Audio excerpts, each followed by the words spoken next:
Good morning, everyone. Welcome to the Stock Market Morning Prep video for Thursday, August 20th. Well, we did get additional selling pressure yesterday. We did get a little bit of reprieve. The Fed minutes was more dovish than expected. Markets rallied on that. Then yet again, selling programs came in and hit the market pretty hard, ending on a sour note.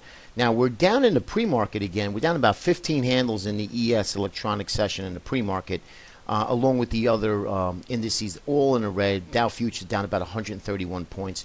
Tomorrow is options expiration. Do we get that 210 pin in the spiders that I mentioned on Tuesday?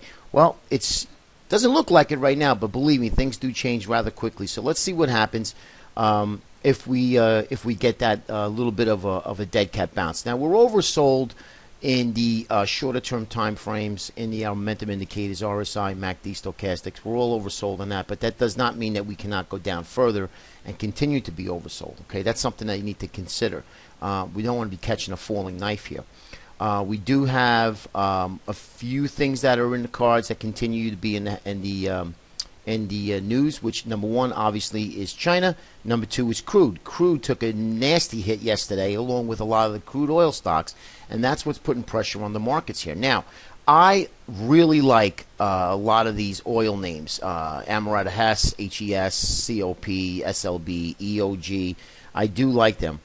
You need to have your time frame in set. If you're looking at the longer term picture and you need to start nibbling while you want to buy weakness, that's one thing. But if you're a short term guy, for the day, the next day, there's no reason to buy and step into them until they start forming some short-term basis, okay? Just wanted to make that point.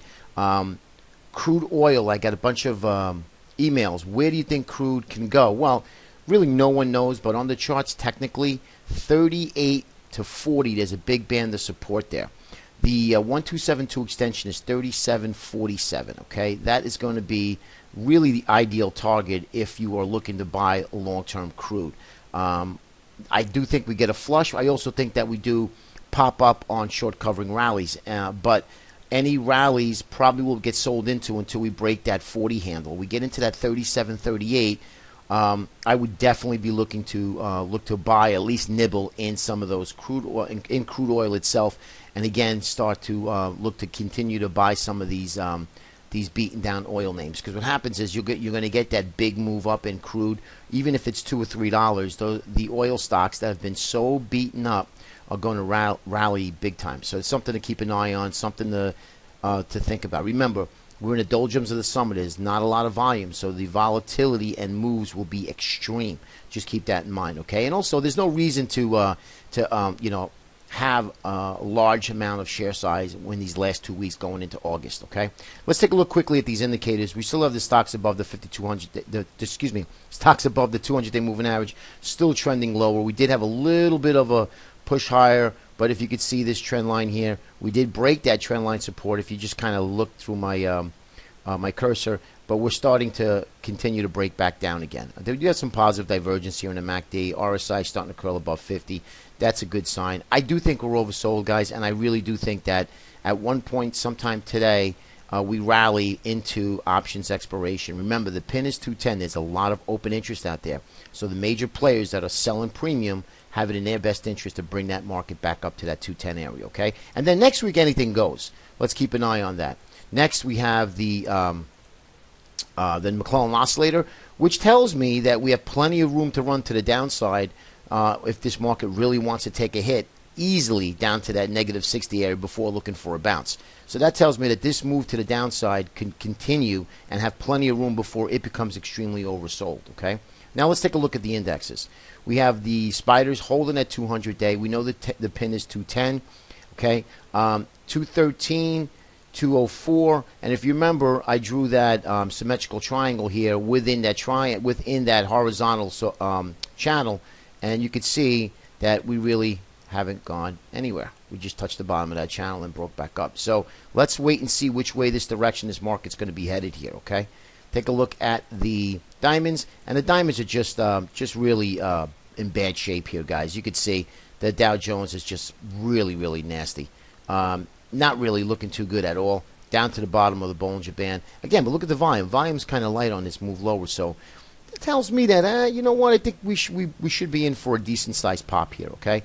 But again, this is the lagger of the 5, and it's definitely a follower of the 5 indices that we follow. But again, we want to take a look at this, and we're way below this. If we opened up right now, we're down 130 points. Transports. Holding in okay, considering that's one feather in the bull camp here. Holding in okay, but again, at any given moment, this could break down as well. Once the market starts to sell off hard, everything gets sold. Good assets, bad assets, they all get sold, guys. So just keep that in mind. And then we have the culprit here, which is the Russell. And again, I've mentioned many times that the Russell kind of leads when market tops and bottoms, and this here does not look good, guys. Again, was looking great up in here. Now we started breaking down, making lower lows and lower highs, bearish symmetry. We need to break back above this 200 and this trend line here to alleviate that sell pressure. Okay, it needs to recover quickly. Watch the Russell today. Watch crude oil today. Very, very important. Okay, or otherwise a lot of these indices will break down too. Qs, which is the technology sector, best of all of the 5. If you look at the semiconductor index, the SOX, it tells you a different picture. So if the SOX are breaking down and can't rally, this is just going to falter and start to sell off as well. And that's going to be that target, 108.06, okay? So let's keep an eye on things today. I'm taking a neutral stance here. I'm not looking to be a hero. I want to see if we can stabilize and then maybe look to buy the next higher low and then take it from there. Or if the markets do rally and we get a trend shift, then we'll look to buy pullbacks. But as of right now, guys, anything goes. Remember, news trumps the charts. You could just throw all of your analysis work from the previous day, throw it out the window, because it means nothing when you have fear in the markets and you have crude oil breaking down hard here. You have China really getting slammed for the last several weeks. And it just doesn't look pretty out there, especially when you have light volume. You got to be very, very careful, okay? Hope that helps. Be safe out there. We'll speak to you tomorrow. Take care.